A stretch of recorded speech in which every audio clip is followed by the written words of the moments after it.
Assalamualaikum warahmatullahi wabarakatuh. Waalaikumsalam. Selamat malam para pendengar. Semoga malam ini diberi kesehatan panjang umur. Hari ini saya kedatangan narasumber. Selamat malam Bang El. Malam, Mas.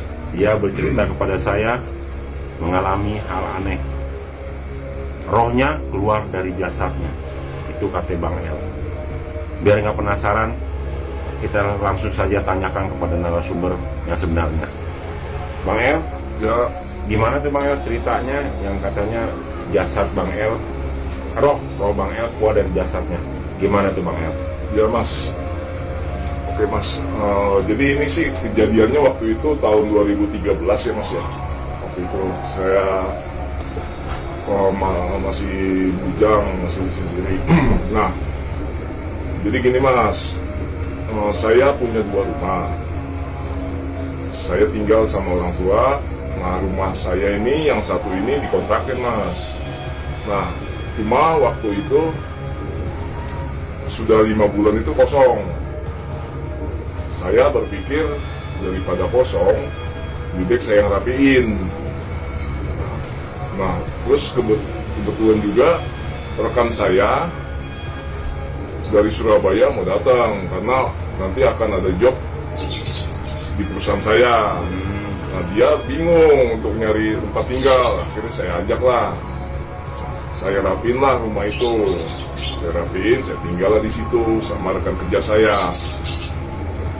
Selama saya tinggal di situ sih, waktu sebulan 2 bulan sih kejadiannya nggak begitu parah. Palingan ada binatang lah gitu ya Mas ya. Saya anggap itu ya biasa lah gitu. Cuma kata teman saya juga kadang dia kalau malam mau ke kamar mandi tuh suka ada wanita baju beranda kayak gitu. Saya nggak percaya. Terus dia beberapa minggu lagi dicerita pas dia bangun tidur ada sosok pengantin suami istri gitu Di dalam rumah itu. nah saya nggak percaya Mas, karena saya nggak melihat gitu kan. Nah, ketika suatu saat saya pulang kerja, saya tuh pas mau sampai rumah ada sosok wanita itu pakai baju suster. Cuma saya pikir itu orang kos karena kan sekitar situ banyak kos Mas. Nah, saya pikir itu orang kos biasa gitu. Ya udah saya anggap ya udahlah orang gitu biasa. Saya masuk dalam. Nah, beberapa hari malam-malam Mas, pernah Mas, waktu itu kejadian pernah malam-malam Mas. Saya tidur istirahat sama rekan saya, setelah saya ada kerjaan, udah kita capek, kita tidur, ada ketok-ketok Mas malam. Saya pikir orang tua atau siapa lah gitu ya. Nah, udah saya siapa nih gitu kan. Saya bukain, itu bener Mas, ngotoknya itu ngotok orang Mas. Mau ngotok biasa Ngotoknya ya? itu ngotok orang Mas. Kamu ya? Iya, kamu. Dia ketak-ketak gitu. Pas setelah saya buka, saya bingung kok ada orang gitu. Itu jaraknya saya cuman 2 menit kali ke pintu Mas. Cuma 2 menit ke pintu. Gimana nggak ada? Nggak ada orang sama sekali. Saya sampai ngomong-ngomong nggak ada. Teman saya siapa? Oh enggak, nggak ada orang gitu. Udah saya anggap biasa gitu. Nah, saya jalan kerja gitu. Saya kerja kadang sip-sipan sama teman saya siang, dia malam itu, jadi nggak pernah bentrok, jadi kerja naik motornya gitu. Nah, waktu itu saya pulang, saya kerja siang, jadi pulangnya sampai rumah tuh malam Mas. Pernah juga ada yang bilang itu hansip gitu ya, hansip kita rumah itu ngomong sama saya besoknya Mas ya, kok kalau pulang itu sama siapa sih cewek pakai baju suster gitu. Saya pikir apaan sih nih gitu kan. Iya enggak kok, Tapi saya sendiri nggak berasa tuh Bang, kalau ada yang naik di belakang nggak berasa ya? wah enggak, biasa aja gitu. Saya bilang salah kali itu, bukan motor saya atau saya gitu. Enggak, orang situ orang motornya ini. Enggak, bukan kali. Nah, ketika barengan itu ternyata teman saya itu melihat, dia cerita juga dia ketemu sama cewek yang lagi suster depan rumah, diem aja. Oh, teman abang lihat Tapi itu? teman saya udah yakin itu bukan manusia.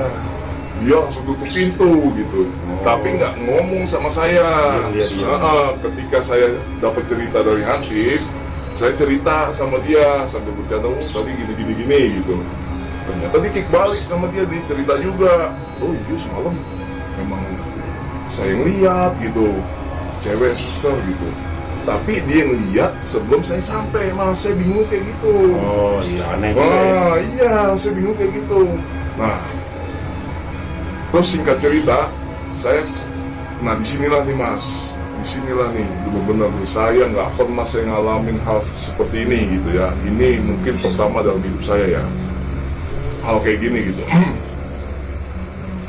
Saya pernah kejadian-kejadian gitu, saya ngomong sama ibu saya atau bapak saya, itu ini gitulah, biasalah itu mungkin ini. Cuma waktu malam apa gitu ya, saya jalan, depan kantor saya itu ada dia. Loh, wanita yang tadi? Ya, cuma dia natap saya.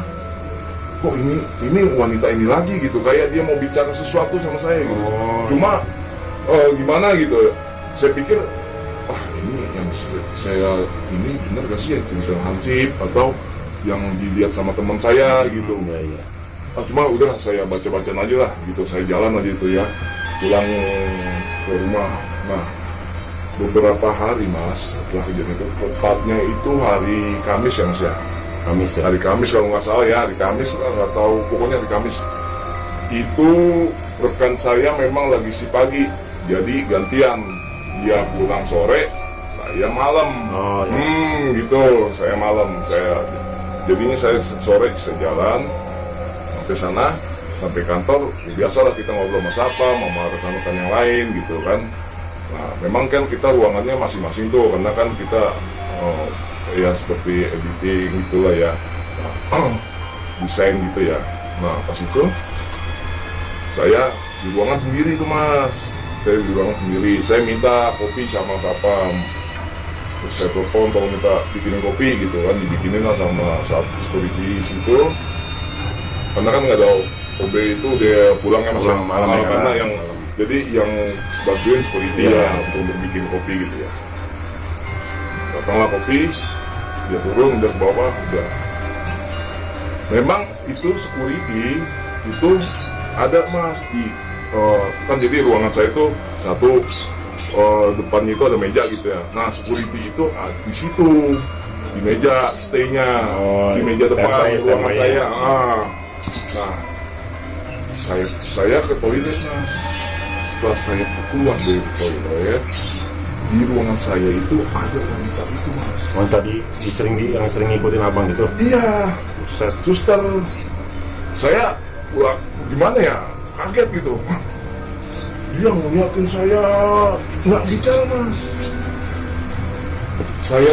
Saya itu benar, saya baca-bacaan itu, saya deketin dia, baca-bacaan, dia pegang mas tangan saya mas. Sama wanita itu ya? Nah, setelah dipegang tangan saya, itulah mas, bener mas itu mas. Saya pikir itu sebentar kata dia. Saya gandengan sama dia. Ketika saya gandengan, saya keluar ruangan mas, mau ke arah keluar ruangan, itu security pas di pintu itu security lari mas. Tolong gitu. Saya pikir ada apa gitu kan. Ini cewek cuman kasih saya waktu, saya mau jelasin sesuatu gitu katanya. Oh ya udah gitu. Saya bilang itu kenapa? Udah pokoknya saya, kata nih cewek nih, udah pokoknya saya mau bicara sebentar. Enggak, itu security saya kenapa? Udah saya sebentar, saya mau bicara. Itu mas security sama rekan-rekan kerja sama lain itu masuk ke ruangan saya mas. Mas ini ya, masuk ke ruangan saya nih, beneran nih, ini saya ngalami sendiri ya. Masuk ke ruangan saya itu nabrak tubuh saya mas. Saya nggak ngindar, namanya di pintu, yuk lari mas. Lah kok tembus gitu? Oh tembus bang? Mas tembus mas. Oh kan saya kan di pintu, jadi di pintu nih. Pas di pintu mereka nabrak nih. Ada beberapa orang, 3 atau 4 gitu. Mereka nabrak ke dalam. Saya mau nengok nggak dikasih sama wanita ini gitu. Akhirnya sebentar, kasih saya waktu. Ya udah saya dengerin. Nah jadi dia cerita mas, wanita ini cerita, ternyata rumah yang saya tinggali itu adalah rumah keluarga besar yang saya tinggali. Rumah warisan lah itu. Rumah warisan. Itu rumah warisan. Saya nggak tahu itu ceritanya rumahnya itu seperti apa gitu. Yang jelas itu kosong saya tempatin. Kalaupun misalkan dikontrakin kan maksud saya ya silakan tinggal saya keluar gitu.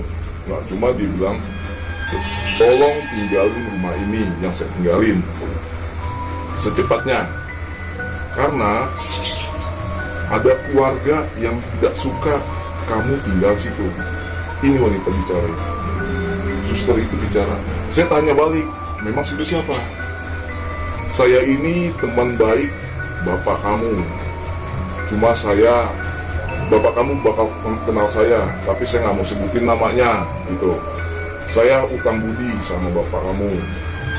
Kata ya saya sebutin namanya si Maria lah ya. Kata si Maria nih mas. Saya bilang, kenapa, apa hubungannya gitu sama keluarga saya? Enggak, saya ngerasa utang budi, kata si Maria. Akhirnya saya jagain lah rumah kalian gitu. Nah, ya betul. Jadi ada yang iri saya tinggal di situ. Jadi mereka mau berbuat seenaknya, berbuat jahat. Makanya saya suka melihat kalajengking. Ntar kalajengking itu tiba-tiba hilang. Gitu mas. Ntar di kasur saya tuh mas, pernah tuh mas saya kejadian mas, tanda abang kayak santet ya. Iya. Nah waktu itu pernah mas, lebih parah lagi mas. Rekan saya itu sampai maghrib pas maghrib ya, memang kita buka pintu mas ya, itu kita lagi libur. Maghrib saya di kamar mandi, rekan saya lagi nonton TV, itu api mas masuk katanya mas. Banaspati. Oh mungkin saya nggak tahu lah ya. Itu mungkin Banaspati. Iya, pas itu saya keluar, dia cerita gitu, udahlah nggak usah begitu. Enggak katanya. Enggak. Memang rekan saya tuh nggak nyaman tinggal di situ, cuma karena ada saya gitu ya. Karena dia sering banget ditampakin. Kalau saya tuh enggak, mungkin karena saya keluarga kali ya, saya juga nggak ngerti lah itu. Nah, akhirnya rekan saya tuh beberapa kali mau keluar dari rumah itu gitu, karena dia nggak nyaman, karena udah hal kayak gitu. Nah, Maria ini bilang, tolong segera, kalau enggak akan ada yang lebih parah lagi kejadiannya gitu. Nah mas, saya sempat melihat mas, tubuh saya mas, di situ lah mas. Tadi sapam pada masuk kali ya? Iya, saya ngeliat itu lagi dikerubungin mas, entah apa, pokoknya itu lagi terak-terak di sana gitu, entah apa yang kejadiannya gitu. Nah, cuma dibalikin lagi sama Maria ini, tolong fokus bentar gitu. Akhirnya dicerita kayak gitu, dibilang intinya saya nggak mau cerita lama, intinya tolong keluar dari rumah itu nggak baik buat kalian, buat kamu gitu. Kalau bisa udah kosong aja nggak apa-apa, udah itu doang yang bisa saya ya kasih tahu ke kamu, kata dia gitu. Akhirnya dia lepas tangan saya. Setelah saya lepas tangan saya tuh langsung lemes mas. Lemes itu nggak tahu langsung masuk ke badan saya mas. Oh iya, berarti keluar ya bang, benar-benar keluar jasadnya. Saya nggak ngerti mas, itu pokoknya yang saya alamin tuh security itu nabrak tubuh saya. Security sama rekan saya tuh nabrak, saya bilang, nabrak mas, nabrak. Itu roh abang keluar tuh bang. Mungkin kali ya mas. Nah, pas itu saya dikasih air putih, tubuh saya panas, terus pas saya bangun itu tuh sendok mas udah ada di sini semua mas, sendok mas. Itu saya lagi dipegangin mas, tubuh saya benar-benar lemes mas. Lemes, saya nggak bisa ngapa-ngapain mas. Itu mungkin ada sekitar 2 jam saya baru bisa enakan lagi gitu ya. Terus saya tanya gitu sama rekan saya, ini ada apa sebenarnya gitu. Kagak, dia bilang ente kesambet. Terus perut saya kenapa panas nih? Iya ente minum kopi segala macem. Enggak, gue ngobrol sama cewek. Gitu kan, saya bilang kan saya jelasin. Saya abang nggak tahu ya. Saya kan nggak tahu. Di situ sama saya bingung, ini yang saya alamin ini apa sih gitu ya? Ini dunia apa nih gitu ya? Apa itu bener lah dunia roh gitu ya? Itulah dunia roh yang saya lihat juga. Oh itu. Nah, terus saya tanya, berapa lama kejadian kayak gini? katanya kurang lebih 1,5 jam mas. Lama. Saya udah diasini mas, saya udah diajanin segala macam mas, katanya mas di sampai itu nggak mempan mas. Mungkin kalau misalkan Maria itu membawa saya nggak kembali lagi mas. Iya mungkin. Saya nggak kembali lagi mas.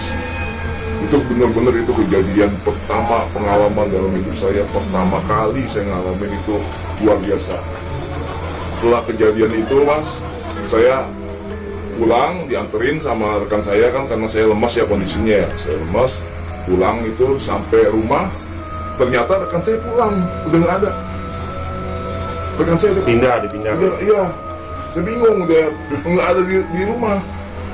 Terus kemana saya telepon, maaf dia bilang, gila tadi gue udah ngeliat segala macam di rumah itu, udah gue nggak sanggup lagi tinggal di situ, gue sekarang nyari di apartemen, katanya tolong ngertiin lah gitu, untuk saat ini gue nggak bisa tinggal di situ gitu, tapi barang-barang gue tolong bawain sisanya gitu, kata dia gitu.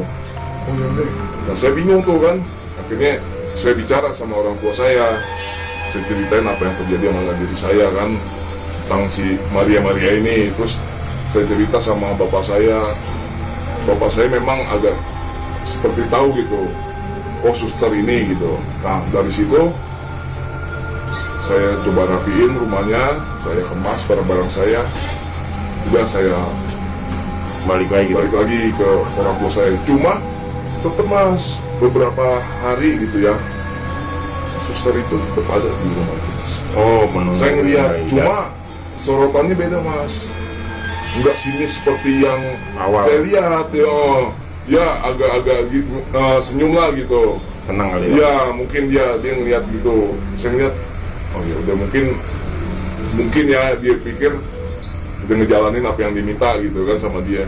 Nah dengan kejadian itu akhirnya ya kondisi saya juga agak nggak nyaman di rumah itu. Pas dengan kejadian itu saya benar-benar ngalamin hal yang nggak pernah, mungkin ya nggak tahu ya kalau orang ya yang ngalamin seperti saya, entah gitu ya, pokoknya itulah rasanya, oh ini loh roh terpisah dari jasad gitu. Bener-bener saya ngalamin mas, itu yang namanya duduk sama orang gitu. Itulah mas yang cerita dari saya gitu. itu aja. Ya terima kasih mas sudah dikasih waktu untuk cerita pengalaman saya. Semoga yang saya alami tidak dialami sama orang. Ya. Terima kasih Mas, ya. Terima kasih juga Bang El sudah bercerita pengalamannya, roh keluar dari jasadnya ya. Iya. Untuk para pendengar, ini cerita benar-benar yang membuat kita takut semua. Roh keluar dari jasadnya. Semoga para pendengar suka dengan cerita Bang El tadi. Terima kasih sudah dengar ceritanya. Semoga kalian suka. Sekian dari saya. Assalamualaikum warahmatullahi wabarakatuh.